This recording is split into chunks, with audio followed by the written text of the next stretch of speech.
Avez-vous personnellement, Marie-Elisabeth Ingres, constaté des changements majeurs depuis votre dernière mission ? La dernière fois que j'étais à Gaza, c'était en 2019 et je peux vous assurer que ce que je vois aujourd'hui, c'est un tout autre Gaza. Je ne reconnais plus rien.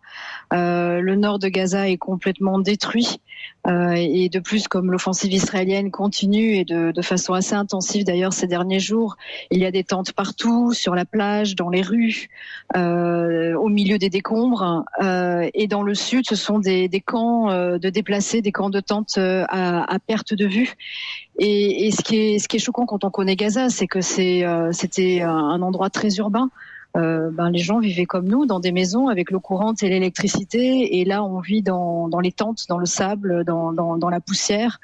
Je ne sais pas combien il y a de toilettes ou de douches par habitant, mais il n'y en a pas suffisamment.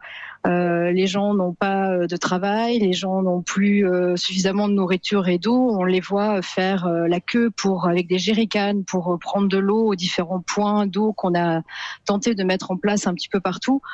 Donc c'est une situation, quand on connaît Gaza, qui est un peu apocalyptique, qui est extrêmement choquante.